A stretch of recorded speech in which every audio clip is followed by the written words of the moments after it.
Gaming mouse, isa sa pinaka-sought after computer peripheral na binibili ng isang PC gamer after niyang mabuo ang kanyang gaming PC. Bakit kamo? Ito lang naman kasi ang magiging extension ng ating kamay para makapagpasok ng data or signal sa ating computer para makontrol mo ng maayos ang iyong character inside a video game. Usually, a gaming grade mouse offers better ergonomics, build quality, performance, and aesthetics when compared to a regular office mouse. And speaking of aesthetics, pagdating sa gaming, hindi mawawala ang RGB lighting.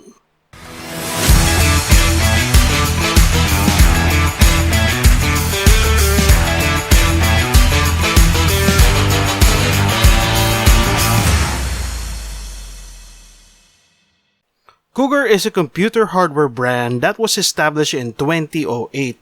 Back then, Cougar manufactures only 3 gaming-oriented products, which are power supplies, cases, and cooling fans. And over time, Cougar has expanded their product lineup to gaming mice, keyboards, mousepads, AIO CPU coolers, and even gaming chairs.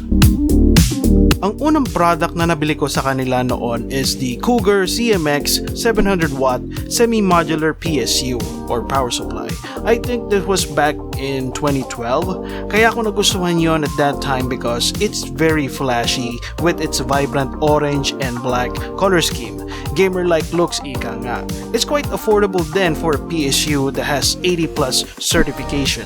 The second Cougar product that I got was 3 of the Cougar 140mm CFD fans, in which I still have 2 installed on my current PC. I got those fans for the same reason. I like the looks, it performed well, and it was well priced. I also went and got a Cougar 600M FPS gaming mouse and paired it with a Cougar 600K mechanical keyboard. And currently, I'm using the Cougar Attack X3 keyboard along with the Cougar Revenger S World of Tanks Edition gaming mouse. Cougar launched the Revenger S back in 2017. On a technological standpoint, iisipin mo na medyo outdated na tong device na to. But in the mouse industry, this is not the case. In terms of technological advances, computer mice have reached their pinnacle state. Nagkakatalo na lang sila sa design at current trend o kung ano yung usong style ngayon. The Cougar Revenger S uses Omron switches and the tried and true Pixar 3360 optical sensor. The same sensor that is used on my TechWare Torque Pro. Links sa taas if you want to check out my review of it. The point is, a lot of manufacturers still uses the same sensor on their top-end mouses up to this moment or point in time.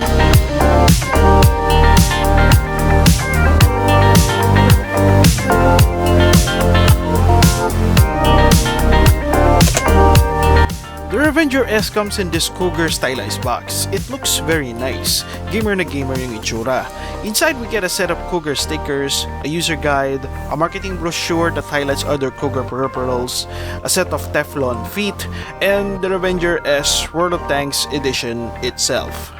The Revenger S is a mid-sized mouse with an ergonomic right-hand design. It uses a traditional silicone cable that's quite light and flexible. The plastic material used on this mouse feels nice and the quality is superb. No flexing or creaking sound pag pinipisil ko yung mouse. The Revenger S has 6 programmable buttons and uses Omron switches that are rated for 50 million clicks. Here's how the button and scroll sounded like.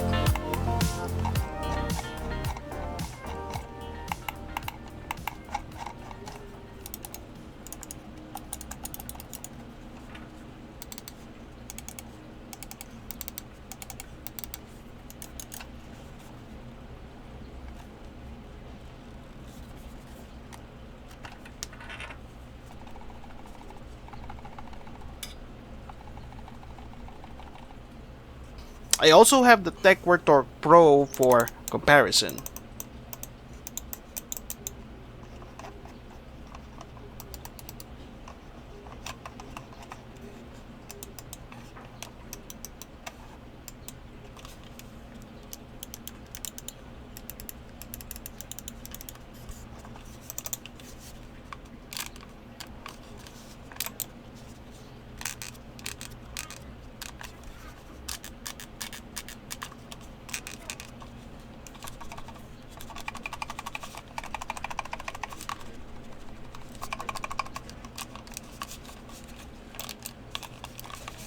At the bottom, we have the Pixar 3360 gaming sensor, Cougar branding, and the 3 Teflon slides.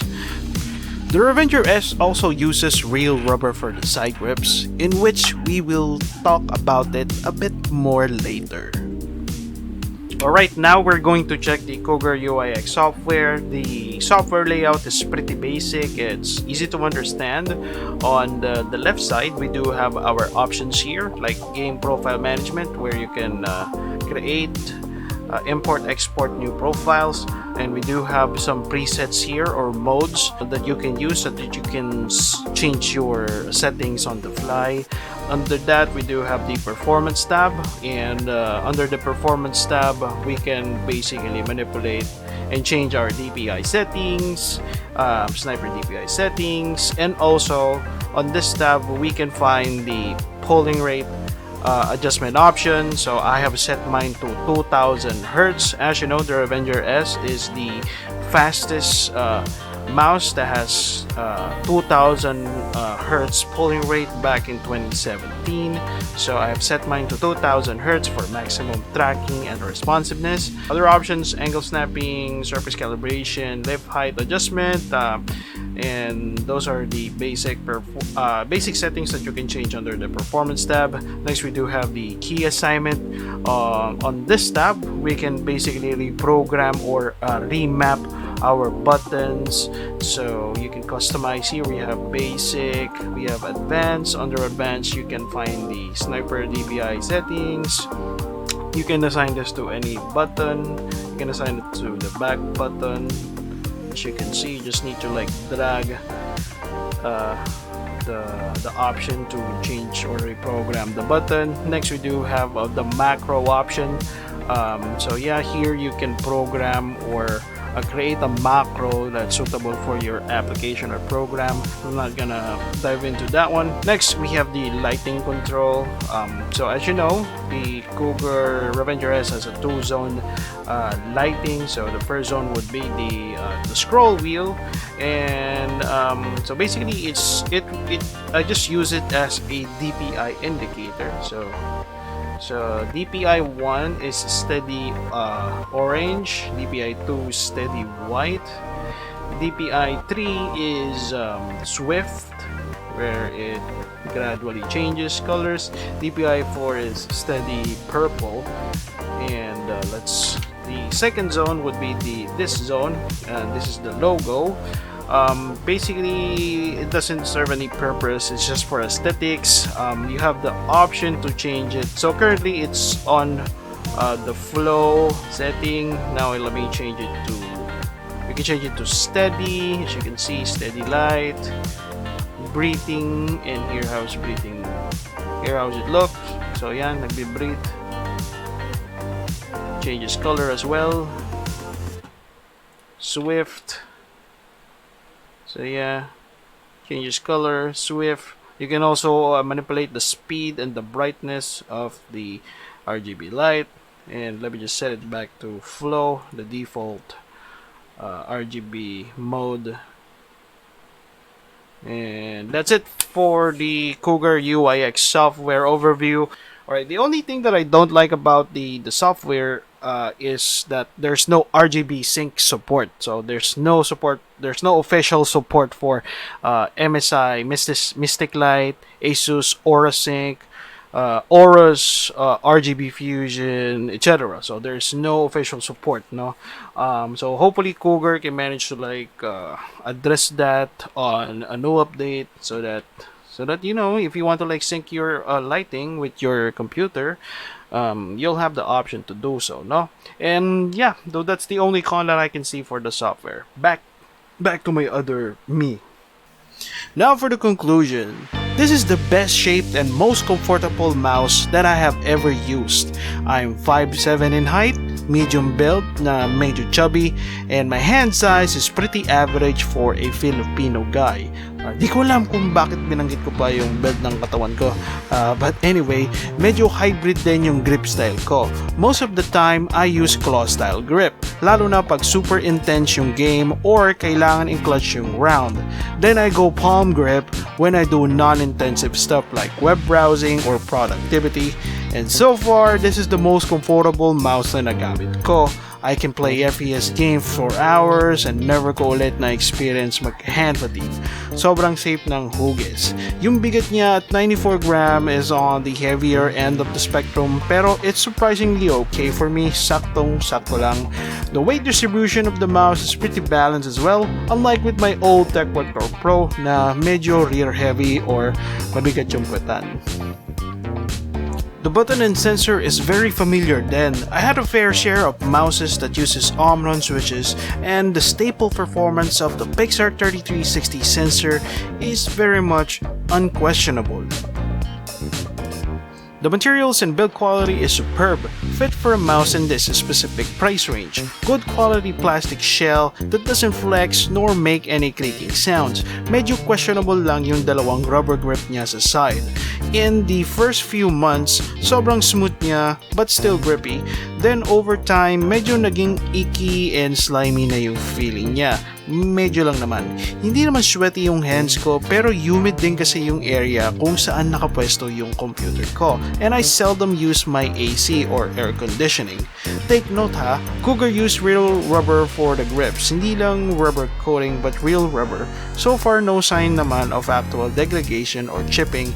At ito lang yung pinaka-miss ni Cougar sa design na ayaw ko sa Revenger S. Pero if your room is well regulated naman, temperature and humidity wise, siguro mas maintain mo yung integrity ng kanyang rubber grips.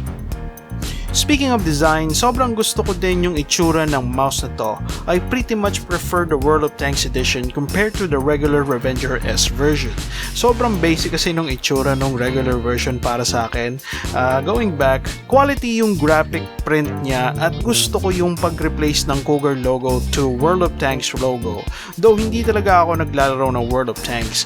Kung ako nga, gusto ko yung looks niya eh. What more kung naglalaro ka pa ng World of Tanks, diba? Mas ma-appreciate mo yung version na to. Sana magkaroon din ng Battlefield 2042 version tong Revenger S. So you heard it here first guys, a Battlefield 2042 skin for the Cougar Revenger S and other Cougar peripherals na rin. Cougar, please make it happen. Battlefield collab, let's go. RGB implementation on this mouse is pretty simple. The Revenger S has 2-zone RGB lighting.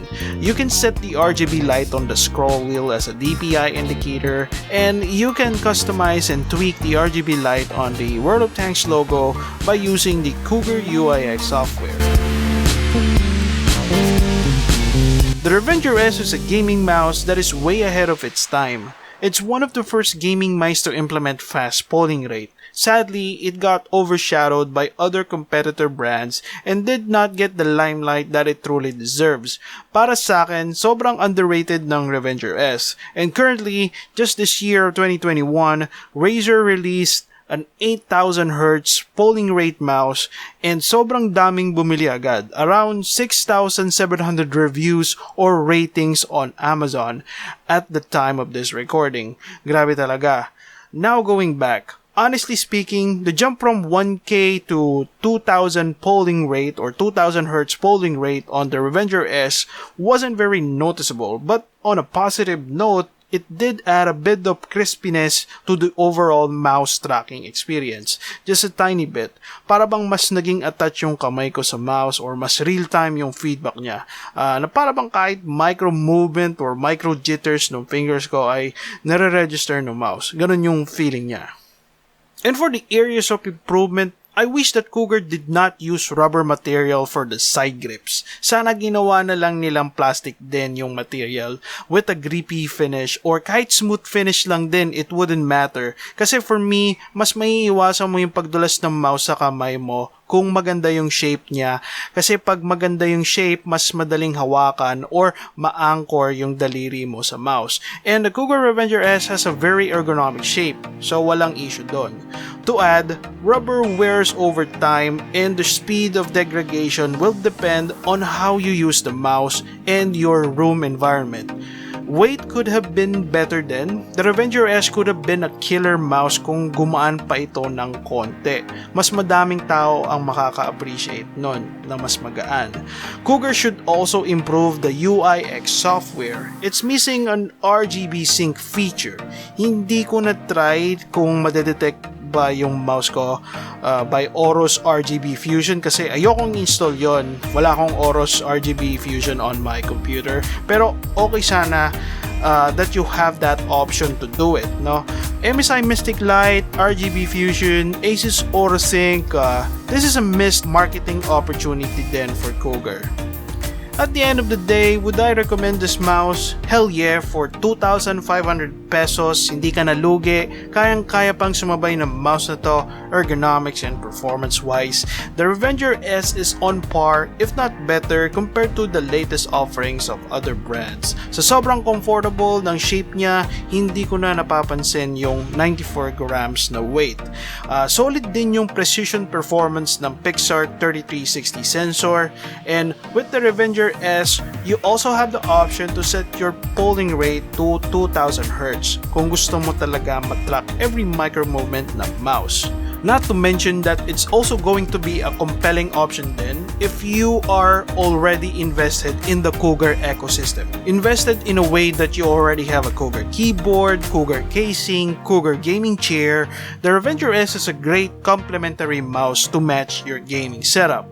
Shoutout to Levi Malit, aka Satsuna, Ariel Galera, BJ Galagata, and Mr. Joel the Great Nueva. Shoutout na din kay Cougar Philippines. Nakuha ko kasi tong mouse na to sa pa-contest nila.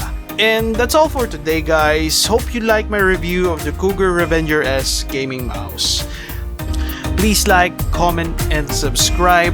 Stay safe, and I'll see you on the next one. This is Gino. Peace.